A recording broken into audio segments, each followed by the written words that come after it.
हरे कृष्ण हरे राम भक्तजनों, आज हम ज्येष्ठ मास महात्म्य का 29वां अध्याय श्रवण करेंगे, जिसका नाम है ज्येष्ठ मास स्नान महात्म्य वर्णन। ऋषि लोग कहने लगे कि हे स्कंद जी, ज्येष्ठ मास में स्नान, दान और महात्म्य, स्वर्ण तथा पुराण पूजन का फल विस्तार पूर्वक कहिए।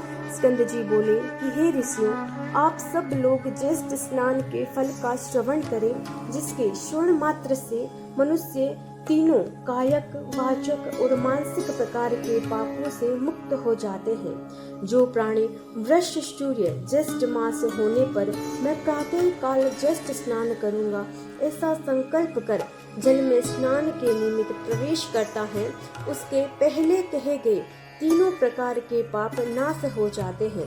सूर्योदय के पूर्व ज्येष्ठ स्नान करना चाहिए। ज्येष्ठ मास में सूर्योदय से लेकर आधा प्रहर पर्यंत जहाँ कहीं भी जल में गंगा आदि सभी तीर्थवास करते हैं, इसीलिए सूर्योदय से लेकर आधा प्रहर के पूर्व स्नान कर लेना चाहिए।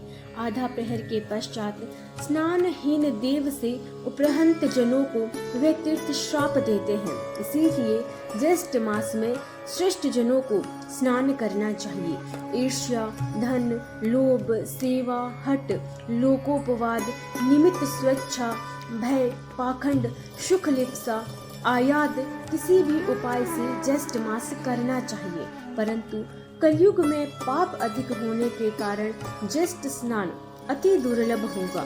ज्येष्ठ स्नान के श्रेष्ठ फल से डरकर यमराज ने इसको गुप्त रखने के निमित्त भगवान से प्रार्थना की और विष्णु की आज्ञा से इसको गुप्त कर रखा है।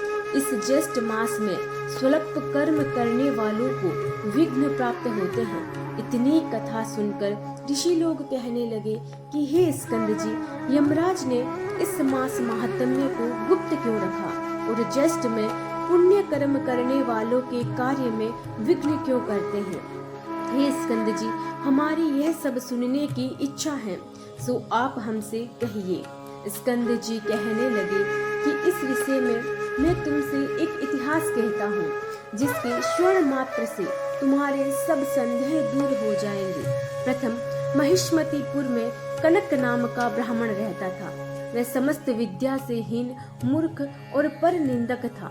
वह कृषि कर्म को करने वाला और नित्य क्रय विक्रय किया करता था और भी अनंत व्यवसाय से अपने कुटुंब का उदरपूर्ण करता था। इस पर भी उस दुरात्मा कुटुंबी को तृप्ति न हुई और उसने उदर पूर्ति के निमित्त मार्ग में पथिकों का वध करना आरंभ कर दिया। फिर भी उसको तृप्ति न हुई तो उस द्विजाधाम ने चोरी करना भी आरंभ कर दिया। इसी प्रकार वह नीच ब्राह्मण महिष्मतीपुरी में रहता हुआ इस प्रकार के कर्म किया करता था। एक दिन उसको चोरी करते हुए देखकर ग्रामवासियों ने उसको पकड़ लिया तथा उसको बांधकर खूब मारा और फिर ग्राम से निकाल दिया। कुछ दिनों तक वह ग्राम के पास ही वन में जाकर रहने लगा और रात्रि को घर में जाकर पुनः वन में चला जाता और वन में पशुओं का वध करके वह निर्दयी उसको खा जाता था।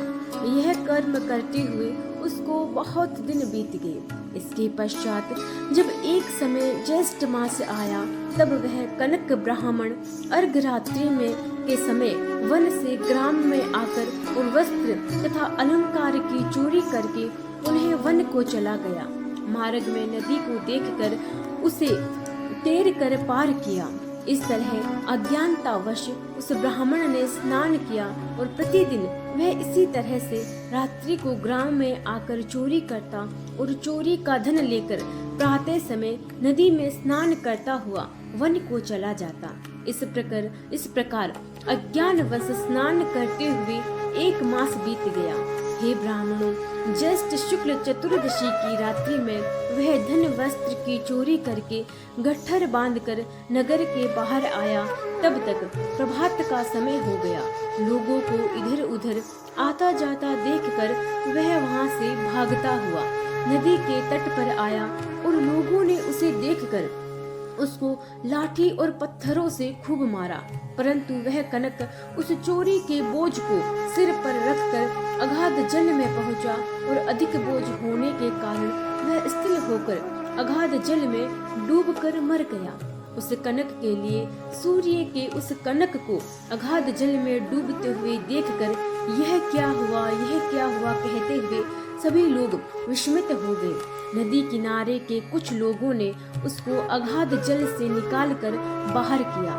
उसे देखकर लोगों ने कहा कि यह तो इसी नगर का रहने वाला कनक ब्राह्मण है। हम लोगों ने इसको नगर से बाहर निकाल दिया था। उसी क्षण वह कनक ब्राह्मण उत्तम रूप को प्राप्त करके विमान के सहित दूतों को देखकर वह दिव्य पुरुष कहने लगा कि हे दूतों, यह विमान वैकुंठ से यहाँ किस पुण्य के प्रभाव से आया है। देवदूत बोले कि हे कनक, अज्ञात ज्येष्ठ मास के स्नान से यह दुर्लभ विमान आपके लिए आया है। यह सुनकर कनक ब्राह्मण विमान पर बैठकर विष्णु लोक को चला गया। वहाँ पर विष्णु भगवान के समान रूप को प्राप्त हुआ।